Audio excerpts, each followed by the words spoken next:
Hey witches. Hey witches. Welcome to week 10 of our journey through the tarot. This week, we focus our learning on the cards Ace through 10 of the suit of swords. The swords numbered cards show people in trouble or trying to get out of trouble. The problems are all the ones that they created in their heads. So grab your notebook and your tarot cards and let's get started.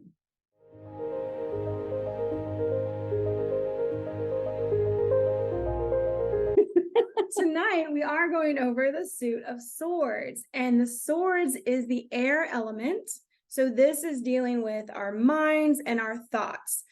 But I think a key thing that is generally missed when we are talking about swords and the mind is, and I guess maybe some of the muddledness, like a feeling or a thought, which is which. Our thoughts or the air cards really represent how we think about how we feel. I know that that is confusing, but it is the ego part of ourselves that reflects and examines our feelings and then reacts to things. So we have to think about that in order to make decisions, move forward, walk away. So that's why it's the decision part, but it is fueled from feelings. So it's the thoughts about our feelings. That's probably the best way that I can describe the cards, because they represent some stuff that gives me feelings. I'm like, ooh.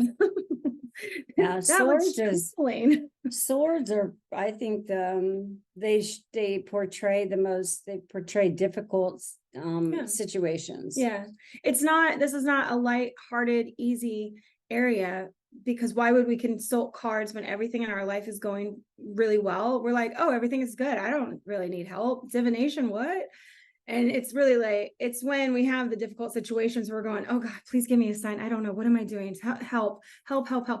So these cards bring up situations that we do need help with. And that is why most of them look like scary. You want to save the people in the car. It's like, oh, come here, honey. Yeah. You need help. Yes. We're gonna go to. I'm gonna start. Go ahead. All right. I'm stealing the show from Kat. Go for it. We're at the Ace of Swords, and there is not a lot to the picture within this. You know, the aces are all kind of cryptic because there's not a lot to interpret, except the cups. That's a big one. But you can think of the Ace of Swords as a surge of mental energy. So this is towards a spiritual quest, towards a change in your life that you want, but this is that surge of mental energy.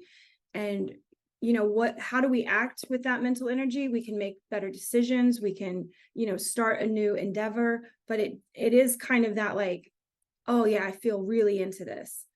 The aces, of course, represent those new beginnings. Now, if you look at the crown with the greenery on it,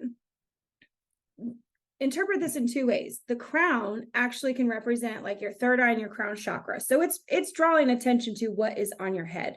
That's trying to help us say this is a mind's card. The greenery around it is just the wealth that we have in our heads when we have that blank slate. And if you look below, you'll see that barren mountain range kind of. That is the blank slate. So this is literally like a surge of energy, mental energy, good vibes coming through over a blank slate where there was nothing before. And the wealth and prosperity and health of everything is what that greenery represents. So the small statement that I have for it, even though the surge of mental energy is a great way to remember this card, this is your journey of understanding yourself begins. This is like the spark of, why do I do that? Or, why do I feel that way? And you start thinking about your thoughts and thinking about your feelings. And analyzing them. Yeah. Then you get all up in your head. So it's like the shadow work suit. It can be, because cups create situations where we need to do shadow work, and the swords are like the shadow work we need to do. So that's why you'll really hear a lot of the similar things between cups and swords, because heart and mind are always trying to find cohesiveness between them, right? They're always, who are we ruling with? You hear that all the time. Do you think with your heart or your head, and like decision making and things like that. So, all right. Over to the Two of Swords. Two of Swords. So this is a card about choices. And remember that twos represent partnership and duality. Mhm. And we see that here with the two swords crossed, pointing in different directions. So as far as the symbology in this card, what we see that's really obvious is how the swords are being held by the woman here. They're crossed over her heart chakra, and they're pointing off into different directions, which is representing the two sides of ourselves that we're trying to balance. We also notice that she's blindfolded, and this is an indication of us in a situation where thoughts about avoidance. We don't want to see or recognize or accept what The puppy is whining. Sorry. That just and made me laugh. I'm sorry, I laughed about that too, because Tank's whining at the door. He'll bark if we have him out here, and we didn't Yeah. want you guys to be interrupted by that. Yeah. So the blindfold is like avoidance of avoidance. And then we also see in the background we have water. We have calm water, so peaceful outside, turbulent inside, because do we see some little turbulence in that water too?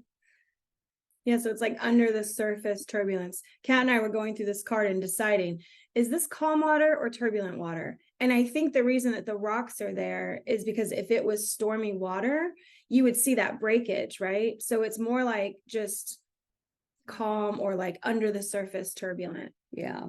That's our thoughts. Listen, write down things you think, and we're using symbology to help explain how the card's definition.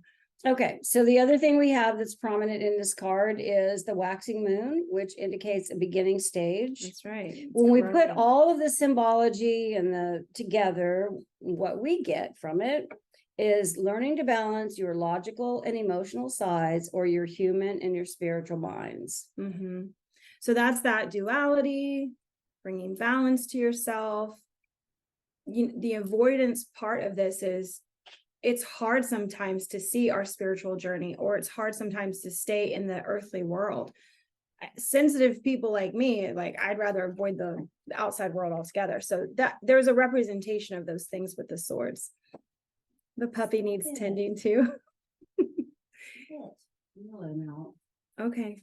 If he barks, you might hear barking. Hey, Tank, but he's just whining at the door and we can't right concentrate. here. Sorry. Yeah, it's hard to concentrate when your puppy's like, or me. So we're going to move on to the three of, hold on. We're going to move on to the three of swords, which is a really common card to be displayed everywhere because it just looks tragic. You know, I feel like it represents like a Shakespeare play or something. It has the tragic look to it. But the three of swords is about a heartbreak, but it's not always romantic. Remember, we're in the mind, we're not in the emotions. This is heartbreak for bad decisions. This could be heartbreak of not getting what you want. So don't think of it as heartbreak that's just in a relationship. Make sure that it's something that connects with a mental thing, like a dream not achieved, a goal that didn't work out for you, a failed business. There's heartbreaks in things like that as well. The threes represent creation and creativity, and this can be where that heartbreak lies, never finishing projects or not getting to the things that you really want to do, not finishing out a plan. You had these thoughts of how things would go, great plans. So the rain and the clouds, of course, are like grief and sorrow. It's not enough to stab the heart 3 times. Let's add some rain in there, make it nice and gloomy. And the 3 hearts, or the 3 swords within the heart, are showing you that it's coming almost from every angle, that there is, I don't want to say that there's nothing left of it, but like the idea or the plan, that's the heartbreak, because it's not going to survive. Maybe it could survive 1, maybe 2, but 3, this is kind of the final blow that's like, it's done, it's over. When we put this card together, this is actually talking about taking responsibility for the grief in our own lives, because these are our thoughts and how you feel about your breakups, your failed endeavors, plans that didn't go well. That can keep you heartbroken, or you can release yourself from it. I think that's a really good point, because a lot of times when we have failures, so really this is Mhm. a heartbreak over a failure. It A could be a failure. failure of anything. All of the So things. a lot of times I feel like, anyway, and maybe I just speak for myself, but when I fail at something, I tend to ruminate on that and spend some time, I don't know, feeling sorry for myself, analyzing where I went wrong. Negative You know, self-talk, the negative self-talk, like what could I have done to salvage the situation, whatever it was. So I feel like that is an important thing to remember about this card, is Yeah. that it's us, just sort of like rehashing in our own. Sometimes we just get stuck in these thoughts in our Yeah. heads. And I feel like this is a card that says you're kind of stuck with over something that you lost, Yeah. some heartbreak that you have over a failure. And I think it's okay to wallow for a minute, maybe a day, maybe 2 days. And then after that, you need to pull yourself up by your bootstraps and be like, let's try again. I mean, how many times did Einstein fail at all the inventions that he tries? It was like 10,000 things that he did. And he had all these failures, and he just kept going. And that's a good lesson for us to just remember to persevere. I think Kat's explanation is a really good example as readers, how we turn a card that does represent sort of a negative, bad, however you want to call it, and then give the person that you're reading for, or even yourself, there's still hope in this. There's still time to turn that around. So it's important to say, you have grief, you've got to deal with it. You've got to, the acceptance stages, whatever that looks like, and then make a plan to move forward, because it's in your mind every day. You are up, aren't you? Okay. Over to the Four of Swords. Okay. So in this card we see, okay, so we're just going to go over the symbology. Yeah. Stained glass window. It sets the scene. Well, you have to say the card represents taking a step back. Okay. Okay. Well, because we were doing it structured. Right. So I know. the Four of Swords is taking a step back. And remember that fours represent stability and foundation. Stability and foundations. And so the things Now that we the see symbology. in the card is the stained glass window, which sets the scene. It gives you the feeling of, in the scene of solitude and silence, like in a church. I get a very distinct religious connotation when I see that. Jamie, not so much, because she's like, I don't know, I didn't go to church, like that doesn't mean anything to me. So depending on your experience, you may or may not see like a solitude, but that's how we're interpreting it. How do you interpret that? Because that's more important than. Imagine the room that you're in that would have stained glass. It's probably a place where people are quiet, because there's it's like an art piece, or it's a thing where it's giving the feeling of like, well, reverence then is what you're saying. Yeah. So, you go into a place where it's like that, like you've been to places in Europe where they have that, and people go in there and and they're quiet. Yeah. Because you're not allowed to talk. Because you have reverence for what goes on there with people praying or whatever they're doing, or. Yeah. Okay. So then the next thing we see is three swords hovering. And these are our thoughts hanging out there, waiting on your direction. And then we see also a stone person, a person made of stone, who is lying on a person of stone, resting on a bed with one sword in the same horizontal. So many distractions tonight, you guys. I'm so sorry. So this is stillness. This is representing the stillness of body and mind. And then notice how the hands are positioned on the figure, the stone figure.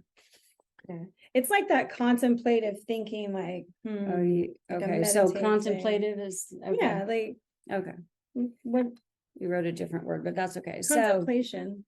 So putting it all together, do not act or decide yet, give it time. So this is a time to just take a step back. Like we said in the beginning, this is a card about taking a moment, to digest what's going on Mhm. and let some time pass before you make a decision. Yeah. And I think the part of like him being stoned, the keeping quiet, being in a place of, sort of solitude, like just remove yourself from the situation and gather your thoughts, before you make the decisions, those 3 swords hanging above. It's basically like be quiet and just be. Moving on to the 5 of Swords. I love this card. I love the movement of the clouds, the wind, it's like the one of the nights where he's just like charging it. You just know there's trouble. It's like, oh, okay, what'd you do? So the 5 of Swords is about self-destruction. This guy did it. 5s represent change and conflict. So you can see with change and conflict, self-destruction can be part of that when we make, the wrong decision or we have a conflict. The clouds do represent that turbulence in the air. So again, this is the card. These cards are about the mental side of ourselves. So you can feel it in the air. It's hanging out there that there's a not so good situation. And then the look on his face, I really think that like that just tells all. The way he is smugly sort of holding the swords and looking at the 2 people turned away.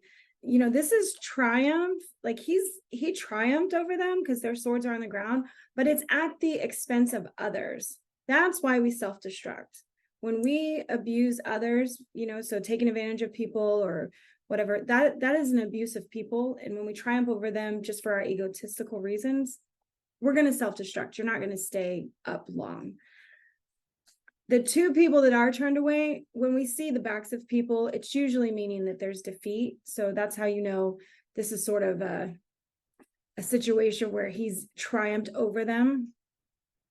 And if we put it all together, this is where sort of the cups and the swords blend, but you're following your ego rather than your heart, and everyone will lose. Like, so you beat people because you took advantage of them, but in the end, you will lose too. That is what this card represents. And next up, we have the 6. Moving on to the 6 of Swords. So this card's just got, this is huge to me because all the symbology in this card is profound, I feel. But this is a card about moving away from hurtful situations. 6s represent harmony and balance. And the symbology that we see in here is we have choppy water on one side of the boat and calm water on the other side of the boat, representing transition or symbolizing transition. The boat itself representing movement or travel. The swords stuck in the boat. They're carrying the experience with you. Like instead of luggage, it's the swords. Right. The cloaked person, the sitting down, the person cloaked with their back to us. Again, like Jamie said, when you see people with their back, it indicates like a pain or grief or sadness. Or So it's defeat. clear that this is, like probably somebody in mourning. Mhm. When we put all of that together, we can say about this card, after pain and loss, we seek harmony and balance. And that's what you're heading toward. You're heading off away from this past painful experience situation into where we can find harmony and balance again in our lives. Yeah. I love it because this sort of symbolizes heading into calmer waters. That's a saying that we use where you've been through some rough stuff and now you're like gliding in towards the shore. And I just, he's right here. Okay. The puppy's over here and he's eating something. I tried to look. I think he's fine. When we think about those swords being stuck in the boat, I know one of the things that we talked about was, those represent our mental experiences that we're taking on the boat. That's like our journey through life. But with them not being in the boat, they would have a hole that leaks. So you almost like you couldn't remove them because, it's like, why did they poke into the boat? That has to be a symbol of something. And I think that it's those things that are now with us forever in our journey, whatever those experiences are. we can't change them, but we can move ourselves into a better situation. Like you can't undo, broken bones, bruises, words that are hurtful, cheating, deception, lies, stealing, all the things that you might get, all the bad stuff from life. But when those things happen to us, they stick with us so that we can be somewhere better. Sometimes knowing what you don't want is a better way to get to where you want to be. Like just knowing what you don't want can really set you in the right direction. So that is the 6 of Swords.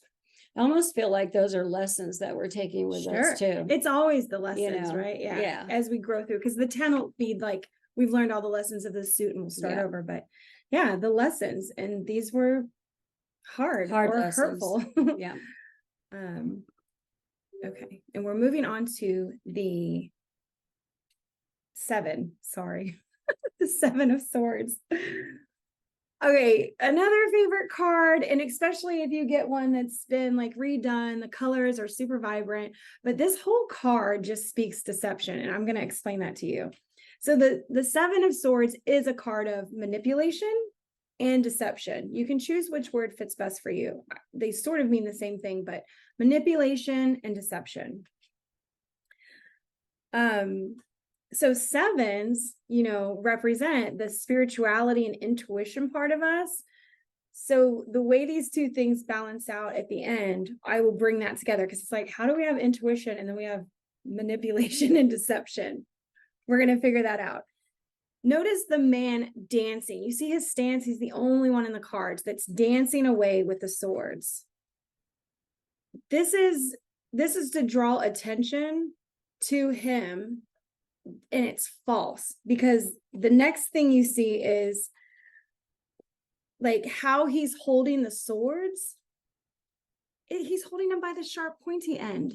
Like, why is he smiling and dancing? His hands should be like bleeding and cut. So manipulation or deception, number 1 in the card that she's showing us. The circus tents that are in the background, that reminds me of, what do we go to the circus for? So that we could be oohed and awed by illusions and magic tricks and like, ooh, how is that possible? Yeah, so it's like lack of reality. We go to the circus so that we can see the bizarre things that aren't in the normal world. The shadowed people that are really small back there, those people, that can build mistrust. That can be like people waiting, for things to go wrong, waiting for people to come out, so the little shadowed people back there can give you the feeling of mistrust. Another part of deception and dishonesty. All right, so putting it all together with his colorful outfit, he's dancing, he's smiling, he's looking so happy, he's carrying the swords by the pointy ends. This card tells us things are not what they seem. So if somebody is getting a reading and they want to know how things are going, it's like, ooh, there's a snake in the grass. There's something you don't know. There's deception and manipulation. And it could be from others, or it can be that you're manipulating and lying to yourself even. So depending on the other cards that are around it, but this is a card of manipulation and dishonesty. Yes. We will move to the 8 of Swords. Another really. So all of these cards are like, has there been a happy card yet? And if we had like one that was happy, no, they're all like, dang, what is going on? What is going on here? Oh, again, when we're in a good place, we don't consult the cards and go like, why am I so happy? What is going on with me? I don't understand. What's all this happiness about? Why am I celebrating every day? Why does my family love me so well? This is just weird. We don't say things like that to the cards, No, we don't question when things are good. No. We're just like, woo, yeah. Enjoying the ride. I'm on top of the wheel right now. Yeah, there you go. The wheel of fortune. I am at the top right now. Yeah. Okay, so the 8 of Swords, this is a card about thinking you are trapped. And 8s represent abundance. Ooh. So we will see how those two statements come together. What's the abundance of? Yes, exactly. So first of all, we have a blindfolded woman. I believe she's a blindfolded woman. Yeah. And the blindfold, we had a blindfold in the two where we were talking about avoidance. So again, here we see avoidance of something or lying to ourselves. You know, we don't want to face what the situation is. Yeah. The loose binding. So notice how loosely she's bound there. She could easily get out, but because she chooses to stay bound, which you could easily escape from this is an indication of being powerless, and sometimes by choice, because we just don't want to move away from that situation where like, maybe it's a woe is me thing. It's the excuses we tell ourselves so that we don't have to change. Yeah, I can stay stuck. Poor me, this happened to me. And so I'm just trapped here and I can't do anything about it. I always, when people used to say to me like, oh, well, I can't do that because blah, blah, blah. I'm like, yeah, that's just a crutch you're walking with. Like, you could put that down anytime and just decide that, yeah, something happened in my past, but I can move forward. Like, you don't have to carry that with you. So the other thing we see that's very prominent, of course, is the swords stuck in the ground behind her and the tidal pools. So, which is like the mud at her feet and the kind of water pools. And she's kind of standing in. And I call them tidal pools because if you look at that castle in the background, like it's on a cliff. So you've got to imagine that water must come up and then drain and, because it looks like a mountain castle by the ocean. In Ireland. So these are, in our interpretation, as symbols of abundance of worry. The tide will come in, I'm blind, I'm tied up. So this is you like just wallowing. It's all the excuses. Think about that. It's like, oh, look at all the things that are wrong. I can't. And most of it is I was going to say induced. That's not right. Inflicted. Yes, that's the word. Thank you, dictionary. She always helps me with my words. But okay, in the background, we have a castle, which is representing hope for the future. We've seen the castle in other cards representing a similar, this is opportunity or something in the future. When we put all this together, we get a person who is trapped in their own thoughts, like fears, worries, and a lack of self-worth. And I think the abundance comes from, you have an abundance of worry. Yeah, I mean, it's again, it's even the excuses part. I didn't even write excuse in there, but it's a better way to describe, when we have our fears and worries, if you do any research online, most of the things that we worry about or fear are in the future or in the past. They're not happening to us right now. Yeah. So how relevant are they really? How are they affecting your life if it's not happening to you today, right now? Just a question, but it's the excuses that are in abundance to not move forward, to just stay stuck and be like, it's too hard. I can't, whatever it is. I'm sure we've all been in situations like that. I've stayed stuck before. It's not fun. And pulling myself out of it. Sometimes I got to call like a team of people to be like, come help me clean my basement. It's overrun with all my craft projects I haven't finished. I just need help. Sorting through all my stuff, like just help me throw stuff away. Yeah, we do a lot of creating. That's why I can't help myself, but then it becomes a mess. All right, moving on to the 9 of Swords. You're getting the 10, which is like one of your favorite cards to describe. All right, with the 9 of Swords, this card represents worry and anxiety again. This suit has like the disorder of all of the anxieties, depression. Like this card needs to be on medication. Yeah, this is the one suit that needs to be on medication. The whole suit, yeah. The whole suit needs to be medicated because they got a lot of worries and anxieties that they're not dealing with very well. So the 9s do represent the insight when in solitude, and you can see that she's a lone figure in bed. Like looks like she just woke up from a bad dream. So the swords hanging above her, those represent, again, just like in the 4, these are the thoughts that are just hanging out there that we haven't made decisions on. We're worried about things. It's, it's all the things hanging over us, literally on the card and figuratively in our real life. But, it's the thoughts that specifically come when you're alone. And so that, because the 9 represents being in solitude.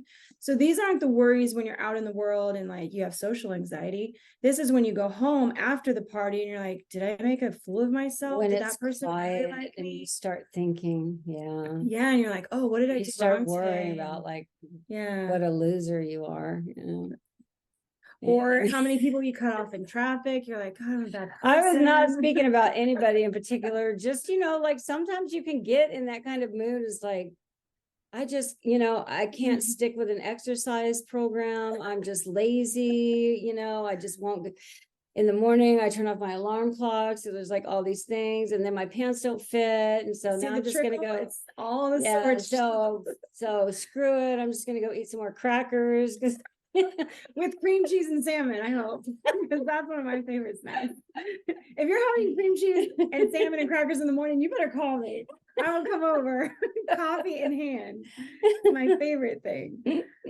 So the person in the bed with the hands over their eyes, this is another way that we're blinding ourselves to the truth. It's not just about this is worry, fear, grief. This is like, I don't want to see it, make it go away. You think that by covering your eyes that you're not going to see, like your worldly problems are going to go away. It's all stuck in your head though. it's the equivalent of sticking your head in the sand. It is definitely, yes. I mean, it's just another way to portray the blindfold. But in the blindfold, we're in an outdoor setting. See, this person is alone in their room, so they're in solitude. They don't have, And it's this is their night, blindfold and it's now. nighttime. And who hasn't Yeah. woke up at 3 o'clock in the morning worrying about something? Definitely. Like. So I do want to draw your attention to the blanket though. The blanket has the roses, and if you look closely, it's got different astrological signs on it. And the blanket is actually where the hope comes in this card, that there are ways to deal with our fears and anxieties. What I truly think those little symbols represent is the tarot, because you can relate all the cards to the zodiac. So I feel like she put that hint in there, is like, you have things that can help you, that can comfort you. That warm blanket that, it's like, oh, I got answers. I feel cozy now. That's what the symbols being on there represent for me, is turning towards divination for answers to help us with our problems. So when we put it all together, this is difficulty in facing your fears, or and living your truth, right? Sometimes we run away from the things that we know we're meant to do because it feels so big and difficult, for sure. I just represent me. The year of COVID, I quit my job and I was like, I got to do something more in line with my soul. And I started this group. So 3 years later, here we are. Yay. And I love you all. But okay, so I'm going to tell on you. Golly, Mom, it's been a while. All right, let me take a I sip. got to tell on her because she says that like, oh, I quit my job and then I started this group. Well, let me tell you what happened between the time she quit her job. Wait. And she started. Let me just show you what happened. This happened, and she started, and that one happened, and then is she worried? happened. She worried about, like, she had all of these worries, all of Yes. these things, because she had not been with like out her own income and her own job and her own independence for a very long time. And now all of a sudden, forever, since I lived at home with my mother. And I think all of a sudden she felt very exposed or vulnerable. Yeah. And so, the quitting the job happened in June, the starting the group happened in November. So this is the amount of time that she was going through this inner turmoil about the decision that she'd made, and reconciling those feelings with, like, I'm going to be okay. I have a, and it took a little while. So It was very difficult. It was I was like, I'm just going to go work at Starbucks. I can't not make my own money. This feels weird. I don't know what to do. And my husband supports me and he's wonderful. And he's like, whatever you want to do, build it, do it right, take your time, all that stuff. So, I'm in a good place. I didn't need to do that. But like internally, my thoughts and fears were like, what am I worth if I don't bring like a paycheck to the table? How are we equal? How does this work? Yeah. Well, and I think women in particular, well, and I don't know if it's all women, but I can speak for myself also, in that, when you find yourself dependent on somebody else, then all of a sudden you start questioning all these things. I've done that in relationships where I'm like, I need my independence, because because there's so many reasons. Yeah. There's like so All many those reasons, knives like, on the wall. yeah, exactly. Where I'm like, oh no, I got to be able to take care of myself because I don't really trust that you are going to be around. Yeah. No, there's It's, that. I mean, it's getting over that fear that you're literally putting your life in somebody else's hands and Yeah. everything. Ooh, talk about not feeling good in my stomach. I was like, oh no, I've never not been independent.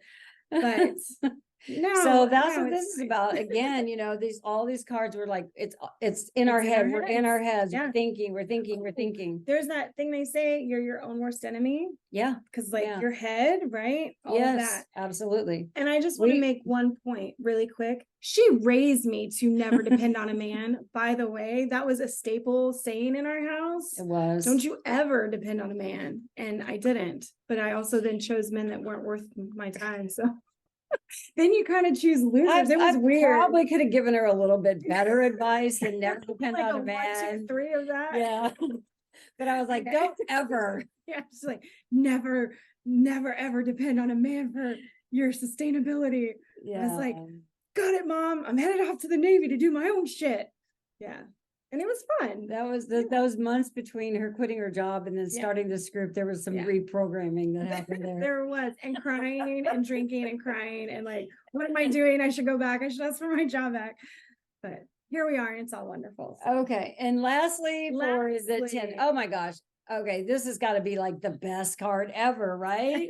How do we end this journey through the swords with 10 swords stuck in our back? I mean, talk about getting like stabbed in the back. Well, so, but here is, okay, so let's talk about this card. Did you want to say something? No, just to. I'm going to. Okay. I'm going to keep her on script like she used to do. So this is the card about hitting rock bottom. Like all the terrible things that could have happened to you have happened to you. You've been screwed over. You've been stabbed in the back. All your plans have failed. You're like, cheated, stolen. Yeah, everything, just the worst things. Is like, that's it. You even got a sword in the ear. Okay, that's like overkill. This is rock bottom. You're done. The 10 swords in the back, there's no chance of working out whatever was going on here before this. This is you're done. Whatever the situation is, whatever you're asking the cards, when you get this card, whatever it is, take that as a hard no. Capital O. so then we also have in this card, we've got the black sky in the background with the sun rising, so we can see the night coming to day. So this gives us hope. A new day will dawn. There's hope in the future. When we put this all together, this is a card about, you know what, when it's over, it's over. There is no going back. It's time to start a new journey. And with all the lessons and all those pokes in the back that we've taken with us and gone through this card with.